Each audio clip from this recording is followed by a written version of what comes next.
Dans une visite qualifiée d'importante, aujourd'hui, le Caire a accueilli le président turc Recep Tayyip Erdogan.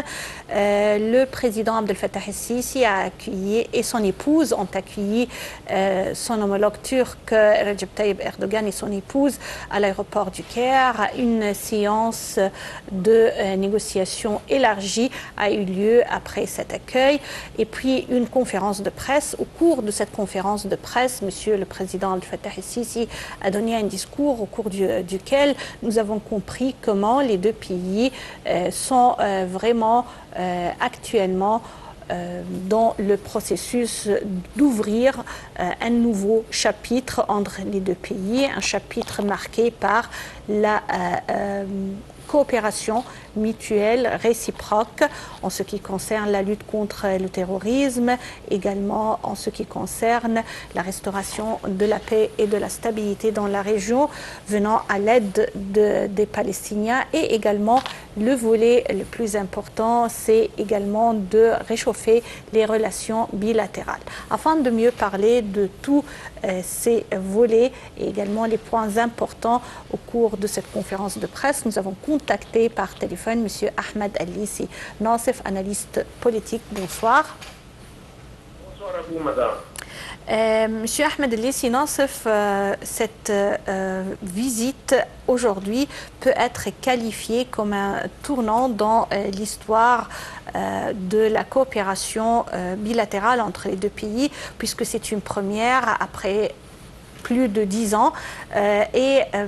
Les résultats jusqu'à maintenant sont des résultats satisfaisants, puisque non seulement une déclaration de coopération a été signée au cours de cette visite, mais également on a vu que les points de vue partagés entre les deux leaders sont presque les mêmes concernant les grands dossiers de la région, et également une volonté à coopérer plus en ce qui concerne la lutte contre le terrorisme et autres volets. Selon vous, comment une visite pareille peut donner un nouvel élan aux relations bilatérales, mais également renforcer la situation des Palestiniens sous pression et sous attaque actuellement? Si vous me permettez, j'aimerais bien reculer un petit pas en arrière. Oui. Parce que je vois, vous venez de dire que c'est un désir très très important, mais pas seulement sur ce qui est le bilatéral ou la coopération entre les deux pays. Oui.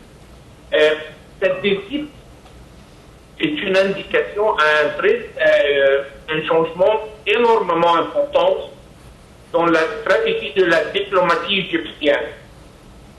Ce n'est plus que ce qu'on avait avant. Si quelqu'un, on avait des problèmes avec, ou un autre pays, on a des problèmes avec, même le président, c'est factuel, on ne peut pas le dire, a attaqué l'administration présente, a attaqué le président. Mais c'est pas ça. Dans le passé, on prenait des positions un peu naïves, un peu émotionnelles, si vous voulez. Mais là, on est en train d'ouvrir un chapitre, une façon de faire les choses qui est très pragmatique. Oui. Qui part dans un sens unique, c'est celui de l'intérêt du peuple égyptien et de l'économie. Et également de la région.